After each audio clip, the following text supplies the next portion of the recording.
Welcome back guys. আমরা এর আগের ভিডিওতে বেসিক্যালি ডিসকাস করতেছিলাম এন্টিটিস কিভাবে আপনি ম্যানুয়ালি রিসার্চ করবেন সেই প্রসেসটাই দেখতেছিলাম। তো সেই প্রসেসটা আশা করি আপনারা বুঝতে পারছেন। জিনিসটা ম্যানুয়ালি না করে একটা গুগল শিট দিয়ে করব। সেই গুগল শিটটার মাধ্যমে আপনি জিনিসটা করে ফেলতে পারবেন।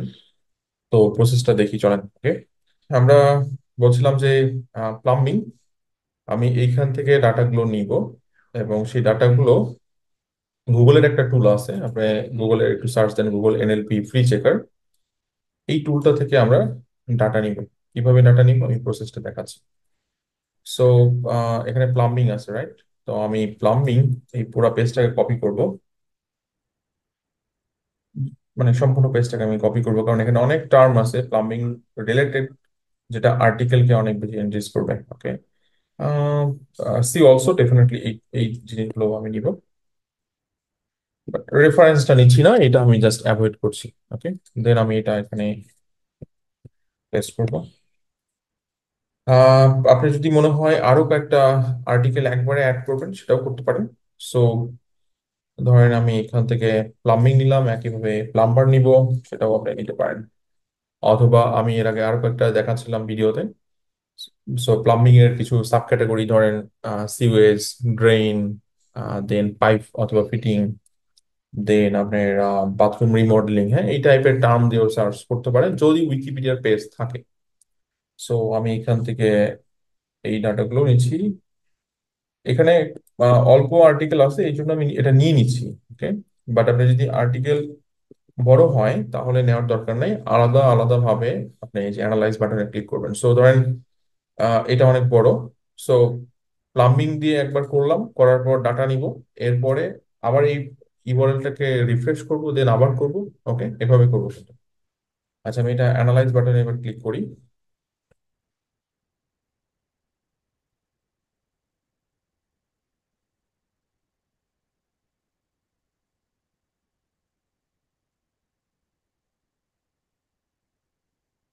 এই যে দেখেন আমাদের সামনে এন্টিটিস চলে আসে। এই এন্টিটিস গুলো নর্মালি ইউজ হচ্ছে, এবং এখান থেকে আমরা এটা এখন কিভাবে লিস্ট ডাউন করব সেটার জন্য আমি দেখাচ্ছি। আর এখানে সেন্টিমেন্টস আছে, কোন কিওয়ার্ডের সেন্টিমেন্ট কত এবং সেটার রেঞ্জ কেমন হওয়া উচিত। সো এই আর্টিকেলের মধ্যে দেখেন এটা দুইটা স্কোর, একটা হচ্ছে আপনার ম্যাগনিটিউড, আরেকটা হচ্ছে স্কোর। এটা যখন গ্রিনের দিকে যাবে মানে ওটা পারফেক্টলি ইউজ হচ্ছে, সেটাই জাস্ট এখানে আপনি মেনশন করতেছে। যেমন এটা ওয়ার্নিং আছে, এবং এগুলোর জাস্ট আপনি নিচের দিকে আসলে এটার পুরো ডিটেলিংটা পাবেন। বাট এই টুলটা নিয়ে আমি একটা ভিডিও বানাইছিলাম, একটা ডিটেল ভিডিও, সেই ভিডিওটা আমি ডেসক্রিপশনে দিয়ে দিব, সেই ভিডিওটা আপনারা দেখে নিতে পারেন। সো এখান থেকে বেশ কিছু টার্ম আমরা মানে বেসিক্যালি ক্যাটাগরি লেভেল পাচ্ছি। ওকে, আর এখান থেকে হচ্ছে ক্যাটাগরি, অর্থাৎ এই আর্টিকেলটা কোন ক্যাটাগরির মধ্যে পড়ে। এটা হচ্ছে বিল্ডিং ম্যাটেরিয়ালস এন্ড সাপ্লাইজ, ঠিক আছে। আর এটা হচ্ছে প্লাম্বিং এর মধ্যে পড়ে, পারফেক্ট। সো এটা যদি পারফেক্ট হয় তাহলে আমরা এবার এন্টিটিস গুলো এখান থেকে কপি করে নিব, এবং আপনি যখন আর্টিকেল কমপ্লিট করবেন সেই আর্টিকেলে যখন এই এন্টিটিস গুলো ব্যবহার করবেন, যেটা আমরা এখন চেক দিব, এই এন্টিটিস গুলো যখন বের করবেন এবং ওই এন্টিটিস গুলো দিয়ে যখন আর্টিকেল ডেভেলপ করবেন, একইভাবে আর্টিকেলটা এই টুলে এসে আপনি সাবমিট করবেন।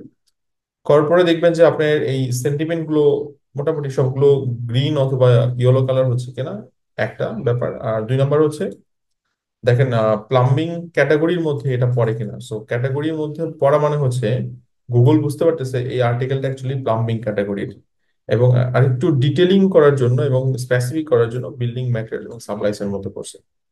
এটা আপনাদের বোঝানোর স্বার্থে আমি বললাম, বাট আর্টিকেল রাইটিং নিয়ে আমরা এখন কথা বলছি না, সেই দিকে যাচ্ছি না।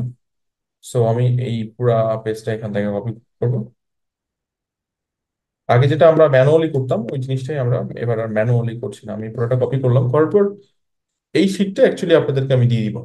আমি এখানে জাস্ট এটা পেস্ট করে দিব, দ্যাটস ইট। এখানে এই যে ভ্যালুটা পেস্ট করে দিব। সো যখন পেস্ট করে দিচ্ছি এটা হচ্ছে না, সরি, আমি এটা কন্ট্রোল ভি দিয়ে করছি। ওকে, ওকে, কন্ট্রোল ভি দিয়ে যখন করলাম, এইবার দেখেন আমার কাছে কতগুলো 1576টা টার্ম আসছে, যে টার্মগুলো হচ্ছে আপনার এন্টিটিস টার্ম, এবং এইখানে সব ফর্মুলা প্লেস করা আছে। আমি এই জিনিসগুলো আমার এই লিস্টে নিয়ে আসি। এখানে নিয়ে আসলাম। এরপরে আমাদের কি করতে হবে, এবার ম্যানুয়ালি চেক দিতে হবে, কারণ এই লিস্টটা বানানো হয়ে গেলে যে এটা কারেক্ট লিস্ট সেটা কিন্তু না। আমাকে ম্যানুয়ালি চেক দিতে হবে, যেগুলো প্লাম্বিং রিলেভেন্ট টার্ম এন্টিটিস সেগুলোই আমরা রাখবো, বাকিগুলো রিমুভ করে দিব। ওকে। সো এখান থেকে আমার যেমন দেখেন এখানে আর্টিকেল, টক, সোর্স, হিস্টোরি, হ্যাঁ এগুলো দরকার নাই। টুলস এই আর্টিকেলের সাথে যাচ্ছে, অ্যাপারেন্স, টেক্সট, এগুলো দরকার নাই। সো এগুলো আমরা এখান থেকে রিমুভ করে দিব।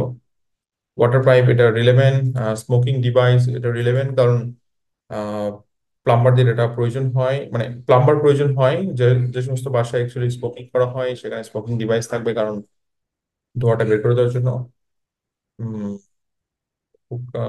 অ্যারেঞ্জমেন্ট, অ্যারেঞ্জমেন্ট এটা একটা বেসিক মানে জেনারেল ওয়ার্ড, আমি জেনারেল ওয়ার্ড চাচ্ছি না, মোর স্পেসিফিক। পাইপিং এটা প্লাম্বিং এর সাথে যায়, স্টপ বাল্ব ঠিক আছে, ফ্লো, পার্টস, বিল্ডিং প্রিফারেন্স। হ্যাঁ এখন আপনাকে যে পুরোটা সময় দিতে হবে, সময় দিয়ে এই পুরো জিনিসটা অ্যানালাইসিস করতে হবে। এবং আপনি যে নিশ নিয়ে কাজ করেন, আপনি ভালো জানেন যে এই নিশের মধ্যে অ্যাকচুয়ালি আপনার কোনটা প্রয়োজন, যেগুলো ইররিলেভেন্ট সেগুলো রিমুভ করে দিবেন। তো এখান থেকে আপনি দেখবেন যে 150, 200, 300 কোর টার্ম পেয়ে গেছেন, এবং সেই টার্মের উপর বেস করে আপনার ব্লগ আর্টিকেল হোক, আপনার সার্ভিস আর্টিকেল হোক, সেগুলো অপটিমাইজ করবেন। সো আশা করি প্রসেসটা বুঝতে পারছেন যে কিভাবে আহ, আপনার এন্টিটিস গুলো পেতে হয় উইকিপিডিয়া থেকে এবং গুগল যে ক্লাউড টুল আছে সেখান থেকে। বাট এটা থার্ড পার্টি টুল আছে, থার্ড পার্টি টুল আমি দেখাতে চাই আপনাদেরকে। Thank you guys.